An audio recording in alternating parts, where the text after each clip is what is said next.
Good morning बच्चों। त्रिकोणमिति के part 13 video में सफलता की शुभकामनाओं के साथ एक बार पुनः आपका स्वागत है। आइए एक्सरसाइज 8.1 का लेते हैं 27वां प्रश्न। यदि 4 sin square theta equal to 3 और 0 is less than theta is less than 90 degree, तब 1 प्लस कॉस थीटा का मान मालूम करें। तो चलें, सबसे पहले हम लोग दिए गए मान यानी 4 sin स्क्वायर थीटा बराबर 3 से साइन थीटा का मान निकालेंगे। यानी 4 साइन स्क्वायर थीटा, तो हम 4 into cos sine square theta इसे समझते हुए यह गुना में है, राइट हैंड साइड ले जाएंगे तो भाग में हो जाएंगे। यानी sine square theta equal to हम 3/4 लिख सकते हैं। यहाँ से हम sine theta equal to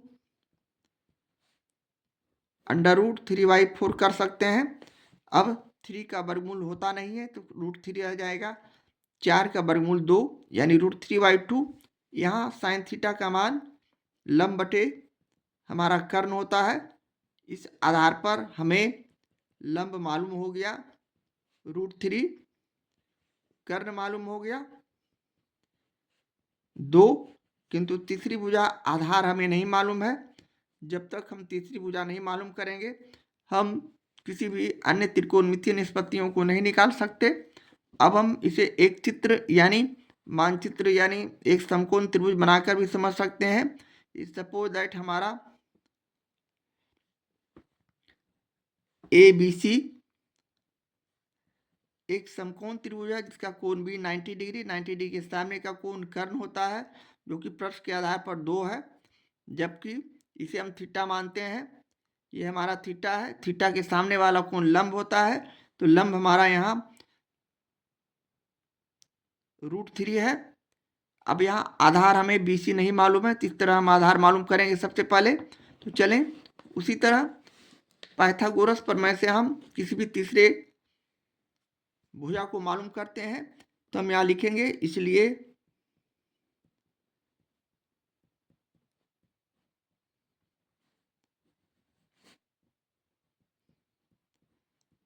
Pythagoras प्रमेय से हमें मालूम है आधार equal to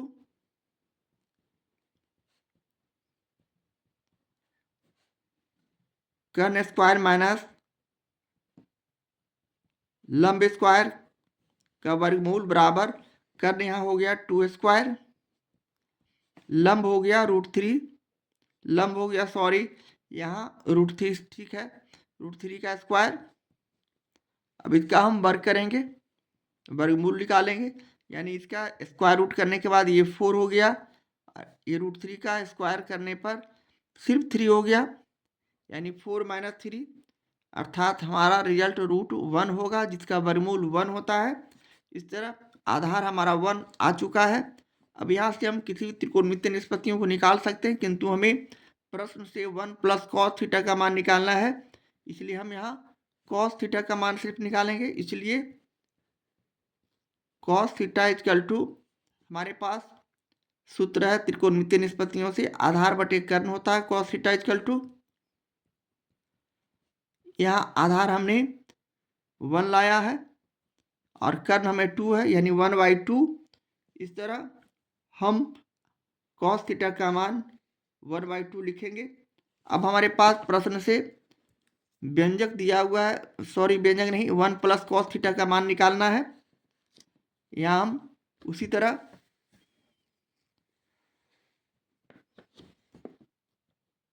1 plus cos theta equal to निकालेंगे, यानी 1 प्लस कॉस थीटा का मान हमने 1/2 लिया है। यहाँ से इसे हम उसी तरह भिन्न का जोड़ जिस तरह बनाते हैं, हम यहाँ कुछ नहीं तो 1 समझते हुए 1 और 2 का लघुत्तम समावर्तक 2, इसी तरह 1 में 2 से भाग किए 2, 2 को 1 से गुना किए 2, इसी तरह 2 को 2 से भाग किए 1, 1 को 1 से गुना किए 1, यानी +1, यानी 3/2 इस प्रश्न का सोल्यूशन है, आंसर है। इस तरह हम प्रश्न 27 का सोल्यूशन करते हैं। एक्सरसाइज 8.1 का ये रहा 28वां प्रश्न। यदि tan theta equal to p/q, तब p sin theta minus q cos theta बटे p sin theta plus q cos theta का मान ज्ञात करें। यह भी हम लोग उसी तरह अपने सॉल्यूशन में पहले लिखेंगे, चूंकि tan theta equal to P by Q प्रश्न से हमें मालूम है। यहाँ उसी तरह हम लंब बराबर पी क्यू आधार बराबर हमारे पास क्यू है। तीसरी भुजा जो कर्ण है हमें नहीं मालूम है, यानी लंब बटे आधार हमारा tan थीटा का मान होता है, यह हमारा आधार है। अब हम इसे एक समकोण त्रिभुज से भी समझ सकते हैं। इस सपोज दैट हमारा एक ABC एक समकोण त्रिभुज है, ये A हो गया, ये B और ये C। यह कोण 90 डिग्री का है कोण B, और C जो है थीटा है। अब 90 डिग्री के सामने का कोण कर्ण, जबकि थीटा के सामने का कोण लंब, अर्थात यहाँ लंब P, और जो BC बचा ये आधार यानी Q हमारा यहाँ आधार है, तो हमें ये कर्ण निकालना है। तो चलिए हम उसी तरह कर्ण निकालने के लिए, तीसरी भुजा निकालने के लिए पाइथागोरस प्रमेय का सहारा लेते हैं। तो हम यहाँ लिखेंगे, इसलिए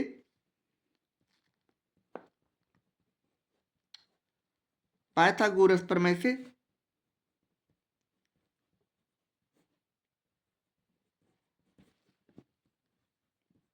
कर्ण इक्वल टू हमारा होता है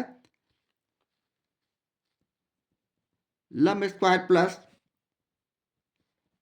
आधार स्क्वायर का अंडर रूट, यानी लंब यहाँ पी स्क्वायर, आधार यहाँ क्यू स्क्वायर। इस तरह अंडर रूट होने के बाद हमारा कर्ण P square plus Q square under root हो जाएंगे। अब यहाँ से हमें प्रश्न के आधार पर अन्य त्रिकोणमितीय निष्पत्तियां जो जरूरत पड़े उसे निकाल सकते हैं। यहाँ हमें साइन थीटा कॉस थीटा का मान सिर्फ निकालना है, तो हम यहाँ उसी तरह लिखेंगे। इसलिए साइन थीटा इक्वल टू हमारे पास सूत्र है लंब बटे कर्ण, यह लंब P और कर्ण हमने root P square plus Q square निकाला है। इसी तरह कॉस थीटा का भी वैल्यू हम निकाल सकते हैं, यानी कॉस थीटा इक्वल टू आधार बटे कर्ण, यह आधार Q और कर्ण हमारा उसी तरह under root P square plus Q square के रूप में उपलब्ध है। अब हम अगले स्टेप में प्रश्न के आधार पर P sine theta minus Q cos theta बटे P sine theta plus Q cos theta का मान निकालेंगे। तो चलें हम उसी तरह प्रश्न से यहाँ लिख सकते हैं P sine theta minus Q cos theta बटे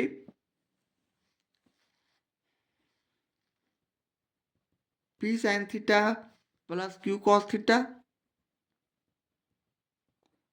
अब यहाँ हम इस समीकरण इस मान में साइन थीटा कॉस थीटा का मान जो हमने निकाला है उसे रखेंगे, यानी P गुने साइन थीटा का मान हमने यहाँ P बटे under root P square plus Q square, इसी तरह माइनस क्यू इंटू पहले से क्यू है यहाँ प्रश्न में, और कॉस थीटा का मान क्यू बटे P square plus Q square का अंडर रूट।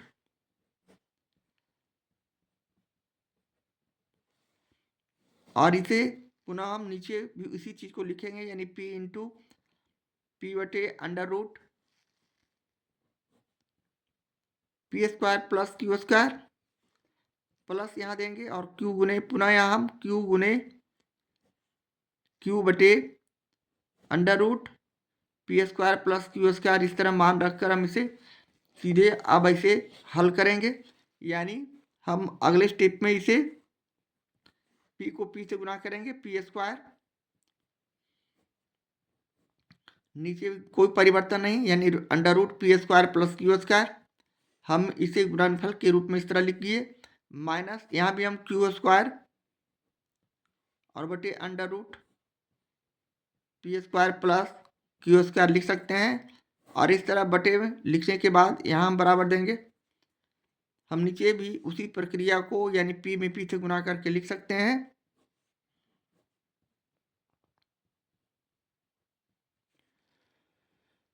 इसी तरह Q में Q से गुना करेंगे तो क्यू स्क्वायर और बटे under root P square plus Q square, जबकि अगले स्टेप में हम नीचे वाले हर का एलसीएम लेते हैं लघुत्तम समावर्तक। तो यहाँ root P square plus Q square ही होगा लघुत्तम समावर्तक।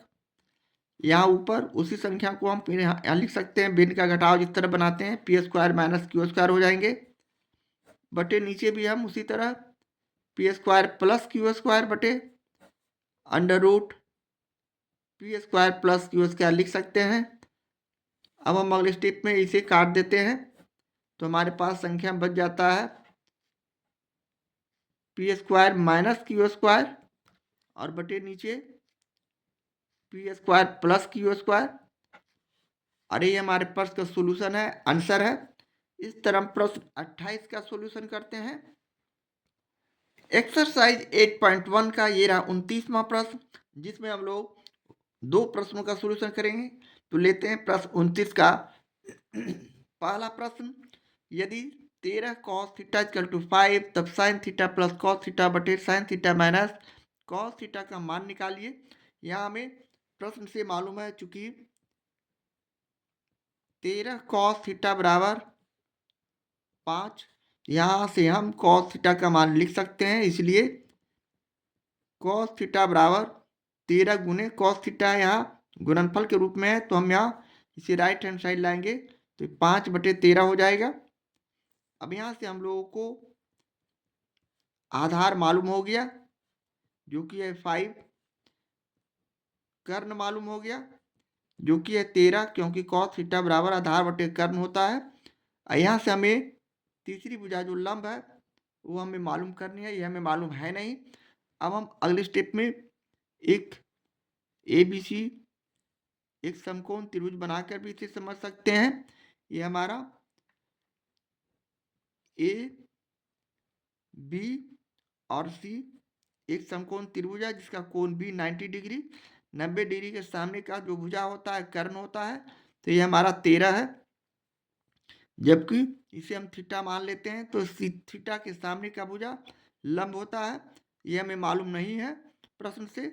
जबकि ये BC जो है आधार हमें 5 मालूम है।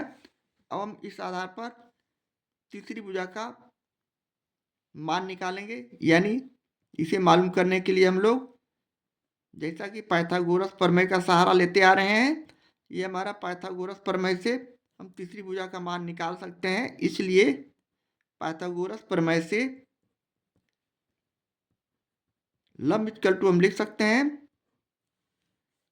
अंडर रूट कर्ण स्क्वायर माइनस आधार स्क्वायर, यहाँ कर्ण 13 जिसका स्क्वायर करेंगे, माइनस आधार यहाँ 5 इसका भी स्क्वायर करेंगे, यानी 13 को 13 से गुना करते हैं 169, जबकि 5 को 5 से गुना करते हैं 25। अब इसे घटाने पर 144 जिसका वर्गमूल 12 होता है। इस तरह हमारा लंब जो है 12 आ चुका है। अब हम लोग अगले स्टेप में प्रश्न से साइन थीटा और कॉस थीटा का मान निकालेंगे। यहाँ से अब हम लोग किसी भी त्रिकोणमितीय निष्पत्तियों का मान निकाल सकते हैं, किंतु हमें यहाँ साइन थीटा और कॉस थीटा ही के मान चाहिए।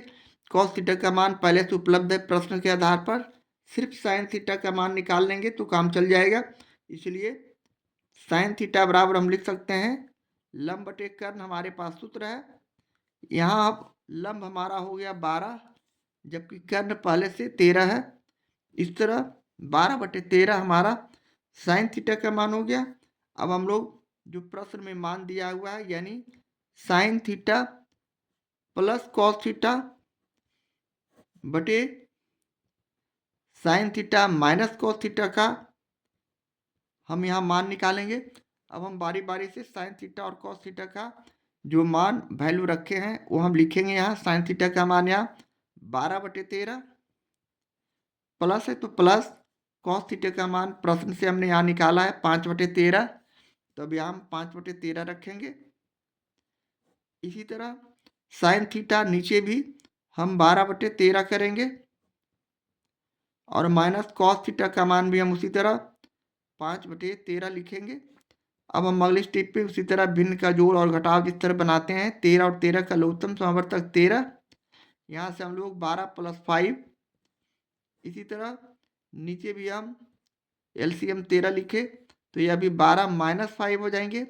यहाँ से हम 13 और 13 को काट दिए तो हमारा 12 और 5 हो जाएंगे 17 बटे नीचे 12 में से 5 को घटाएंगे तो हो जाएंगे 7, यानी 17/7 जो आया हमारे इस प्रश्न का सोल्यूशन है, आंसर है। इस तरह हम प्रश्न 29 के पहले प्रश्न का सोल्यूशन करते हैं। एक्सरसाइज 8.1 के प्रश्न 29 का ये रहा दूसरा प्रश्न। यदि 4 tan थीटा इक्वल टू 5 तो 5 cos theta minus 3 sin theta बटे cos theta plus 2 sin theta का मान ज्ञात करें। यहाँ प्रश्न से हमें दिया हुआ है चूंकि 4 tan थीटा इक्वल टू 5, यहाँ से हम लोग tan थीटा का मान 5/4 लिख सकते हैं। अब यहाँ से हमें लंब मालूम हो चुका है 5, आधार मालूम हो चुका है 4, जबकि तीसरी भुजा कर्ण हमें यहाँ नहीं मालूम है। इस आधार पर हम इसे ABC एक समकोण त्रिभुज बनाकर भी समझ सकते हैं। ये हमारा 90 डिग्री का कोण है। ये हमारा A, B और C यहाँ थीटा मान लेते हैं। अब थीटा के सामने वाले कोण को लंब बोला जाता है। यहाँ लंब 5, 90 डिग्री के सामने वाले भुजा को कर्ण बोला जाता है, जो हमें मालूम नहीं है। यहाँ से हम लोग BC यानी आधार हमें मालूम है 4। इस तरह अब हम तीसरी भुजा ज्ञात करने के लिए पाइथागोरस प्रमेय का सहारा लेते हैं। इसलिए हम यहाँ से लिखेंगे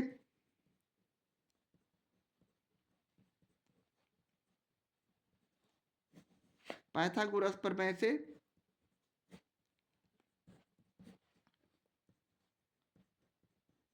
कर्ण इक्वल टू अंडर रूट लंब स्क्वायर प्लस आधार स्क्वायर। यहाँ लंब हमारा 5 हो गया, आधार यहाँ 4 हो गया, ये 25 हो गया और ये 16 हो गया। 25 और 16 को हम जोड़ते हैं तो हमारा रिजल्ट 41 हो जाता है। रूट 41 हमारा कर्ण हो गया। अब हम प्रश्न से कॉस थीटा साइन थीटा का वैल्यू यहाँ निकालेंगे, इसलिए कि यहाँ प्रश्न में 5 cos theta minus 3 sin theta बटे cos theta plus 2 sin theta का मान निकालना है। तो हम cos थीटा और sin थीटा का मान बारी बारी से निकाल लेते हैं। तो चलें सबसे पहले sin थीटा बराबर लिखते हैं, जो कि लंब बटा कर्ण होता है। यहाँ लंब हमारा हो गया 5, जबकि कर्ण हमारा रूट 41। इसी तरह cos थीटा का भी मान हम निकाल सकते हैं। आधार बटे कर्ण हमारा cos थीटा का मान होता है, सूत्र होता है। यहाँ आधार हो गया 4 और कर्ण हो गया रूट 41। अब हम लोग प्रश्न से 5 cos theta minus 3 sin theta बटे cos theta plus 2 sin theta का मान यहाँ से निकाल सकते हैं। तो चलें यहाँ हम 5 में यहाँ गुणनफल है, गुना का चिन्ह है। cos थीटा का मान 4/√41 लिखेंगे, माइनस 3 गुने साइन थीटा का मान उसी तरह 5/√41 लिखेंगे और बटे cos थीटा का मान उसी तरह 4/√41 प्लस है यहाँ 2 गुने साइन थीटा का मान उसी तरह हम यहाँ 5/√41 लिखते हुए हम अगले स्टेप में इसे और आगे इस प्रकार लिख सकते हैं 5 चौक 20 बटे √41 माइनस 5 तिहाई 15 बटे √41। इसी तरह 4/√41 प्लस यहाँ 5 दूनी 10 √41। इस तरह लिखने के बाद अगले स्टेप में हम इसका उसी तरह भिन्न का जोड़ और घटाव जिस तरह बनाते हैं हम इसे लिख सकते हैं √41 वर्गमूल, यहाँ LCM हो गया और यहाँ ऊपर 20 माइनस 15 उसी तरह हो जाएंगे। यहाँ भी हम √41 का लघुत्तम समावर्तक √41 लिखे। √41 को √41 में भाग करते हैं तो हमारा भागफल 1 को 4 से गुना करते हैं 4, उसी तरह प्लस यहाँ 10 हो जाएंगे। अब हम यहाँ √41 को काट देने के बाद 20 में 15 को घटाते हैं तो हमारा रिजल्ट हो जाता है 5 और नीचे 10 और 4 14 और 5/14 जो आया इस प्रश्न का सोल्यूशन है, आंसर है। इस तरह प्रश्न 29 के दूसरे प्रश्न का सोल्यूशन करते हैं।